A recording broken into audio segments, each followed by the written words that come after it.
This is episode 78 of Teacher Approved. You're listening to Teacher Approved, the podcast helping educators elevate what matters and simplify the rest. I'm Heidi. And I'm Emily. We're the creators behind Second Story Window, where we give research-based and teacher-approved strategies that make teaching less stressful and more effective. You can check out the show notes and resources from each episode at secondstorywindow.net. We're so glad you're tuning in today. Let's get to the show. Hey there, thanks for joining us today for Teacher Approved Tips, a special series from the Teacher Approved podcast. Every Thursday, we're bringing you a weekly bonus episode highlighting new and favorite Teacher Approved tips from us and other amazing educators. Our first tip is use pattern blocks for your first day of school arrival activity. This is one of our favorite tips. And probably the one we hear the most about from people who also really love this tip. So, as you probably can guess, when your students arrive on the first day of school, they need something to do when they get there. But it's tricky to know what activity to choose on that very first morning. So on my very first day of teaching second grade, I put an All About Me paper out on each desk. Pretty sure I copied it from a mailbox magazine because where else would I have gotten it? And that was how I ended up with multiple students in tears within the first 15 minutes of the school day.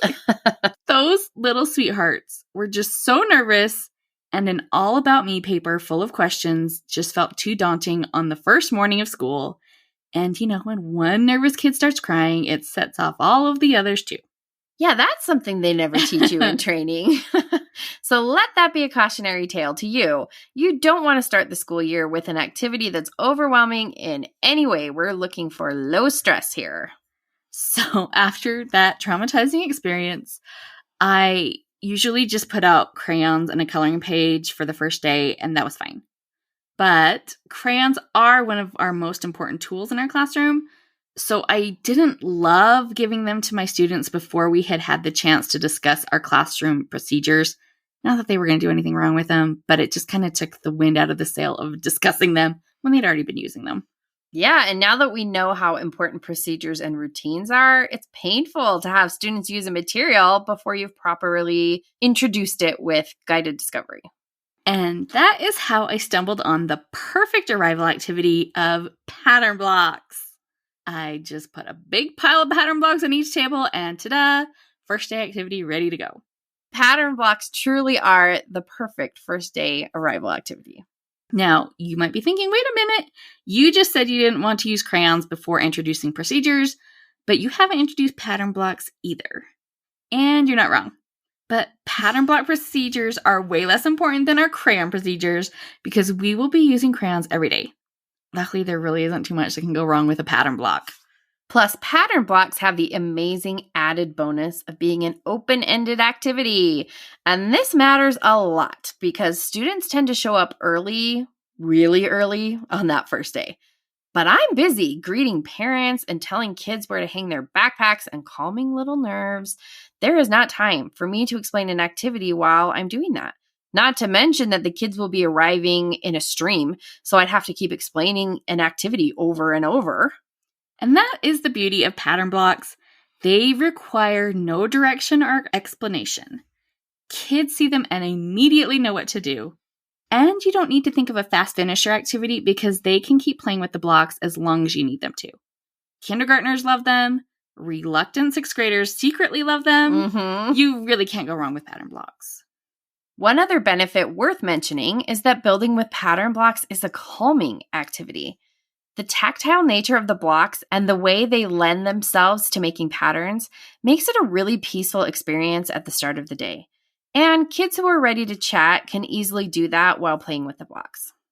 Pattern blocks are also really simple to set out. You can just dump a pile of blocks on the table and you're good to go. But if you want to give students a little more, we do have a brand new back to school pattern blocks resource that you may want to grab. So we designed 12 back to school themed pattern block mats. So, you know, there's a school bus and a backpack and all of that fun schooly stuff. And there are 2 versions of each mat. So one is more open-ended with kind of just a blank outline of the shape so students can explore and try and see which shapes can fill the space. And then the other version has outlines of the shape block so they can do some one-to-one matching. We included both so you can differentiate if you need to, but we used the open shapes with our preschoolers and they did great. So I think any of your elementary age students should be able to handle it fine. Plus, the more open-ended the task, the more engaged they'll be. And we do need to keep them busy for a few minutes so we can get this new school year underway. One thing I love about this set is that each of the mats has a get to know you question at the top. The questions relate to whatever the shape is. So for the pizza slice, the question is, what's your favorite lunch? I thought that this might be a good way to help kids start to feel welcomed into the class. If they can read, they can talk about the questions with their neighbors as they work. Or, as the teacher, you could maybe be walking around as the kids work. And it gives you a way to initiate a conversation with your new little students. I love that.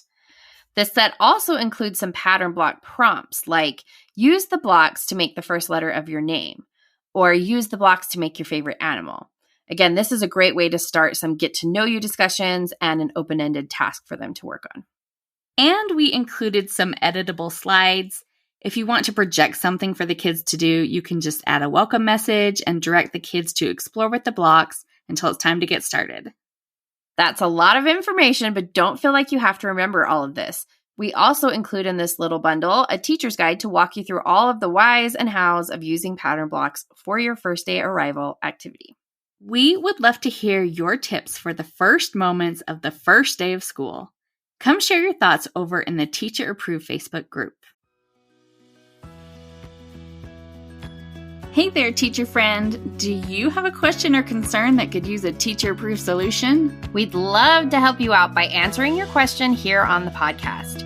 You can submit your questions to hello@secondstorywindow.net and put podcast question in your subject line. We can't wait to hear what's on your mind.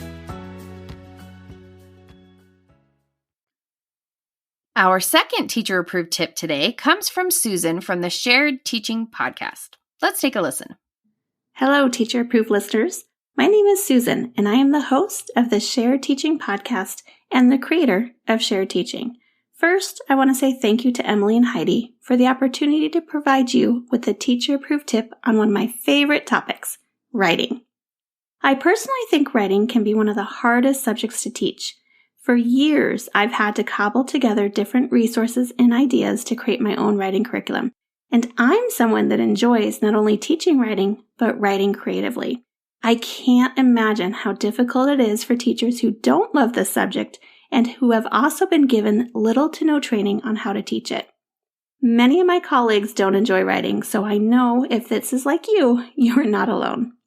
So where do you even start? One of the best ways to launch writing in your classroom is to use pre-assessments much in the same way we would for reading or math. I love to use a writing pre-assessment before I start any new writing unit. Let's say I am starting a narrative writing unit. Before any lessons or even information to students about what narrative writing is, I would provide all students with a blank piece of notebook paper if they are upper elementary, or a photocopied paper with lines and a box on the top for a picture if they're lower elementary. Then I would give them a writing prompt. If I want to teach primarily about personal narratives, then I would align my prompt to fit this genre. For example, I might give the prompt, "Tell me about your best day ever." I would then give students a chance to brainstorm, but if they are stuck, I might tell them, "Best days can be big or small, with a family member or friend, and are about a good memory." Then I'll let them write. If I want to teach more about fictional narratives, then my prompt might be, "A baby elephant wakes up in a school late at night." Write a story about what happens. Once students have finished their pre-assessment, I'll look them over and see if I notice any patterns. Maybe there is a lack of details or improper sentence structure. I am also looking to see if they wrote the correct style of genre. Did they understand a narrative was a personal story about something from their life? Did they use words like I, me, or my to tell about what happened on their best day? In looking at the fictional narrative prompt, I'm looking to see if they use story elements to tell their story. Let's move on to opinion writing. Before teaching an opinion writing unit, I will again pre-assess using an appropriate prompt. There are many prompts that you can find for free online, but not all of them will work. A good gauge is to think to yourself, if I was the one responding to this prompt, could I include all the parts of the writing genre I want from my students by the end of the unit? If the answer is no, then keep looking. There are many different types of opinion writing, so I'm not going to include a specific prompt for each one. Personally, I would only pre-assess one type to see if students generally understand the components of an opinion piece before getting started. Opinion writing can be really fun, and your prompt should be a little polarizing and get students thinking. A classic example would be, should schools require uniforms? I bet a lot of your students have something to say about that topic. Lastly, let's look at informative writing. When giving a pre-assessment for informative or explanatory text, my prompt might be, write a text about blank. The blank would be filled in with something I'm confident the majority of my students would know. This might be things that we've already studied or something they've learned in the previous grade. Some examples are, write a text about whales, write a text about Rosa Parks, and write about Roblox. The important things to remember about using writing pre-assessments are to use a prompt that aligns with your expectations for the end of a unit and fits the genre, use pre-assessments before teaching or explaining anything specific about the genre you are assessing, and to not feel you need to grade the assessments thoroughly.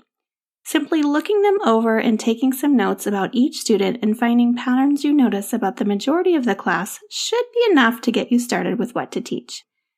If this tip was just what you needed, then I encourage you to get my free download, a kindergarten through third grade writing skills progression chart.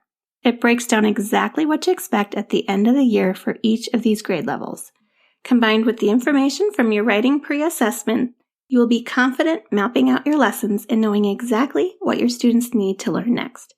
You can find the download at sharedteaching.com/writing-skills-progression. Heidi and Emily, thank you again for having me on, and thank you for listening.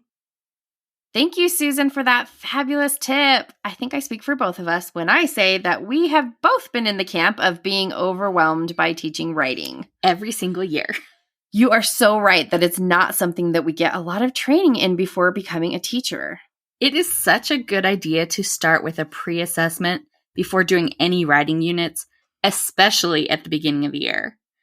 You want to get a good picture of where your students' writing skills are at the start so that you can use that information to plan your instruction. Plus, it will be great to compare that writing to another writing sample at the end of the year. Seeing growth is always so motivating. Thank you, Susan, for that wonderful tip and for the specific examples for prompts you could use depending on which genre you want to assess for. Be sure to check out Susan's show, the Shared Teaching Podcast, to learn more from her and grab your free writing skills progression chart for K-3. That's it for today's episode. Consider pattern blocks for your first day of school arrival activity. And remember Susan's teacher-approved tip to use pre-writing assessments before launching your writing units. We hope you enjoyed this episode of Teacher Approved. I'm Heidi. And I'm Emily. Thank you for listening. Be sure to follow or subscribe in your podcast app so that you never miss an episode. You can connect with us and other teachers in the Teacher Approved Facebook group. We'll see you here next week.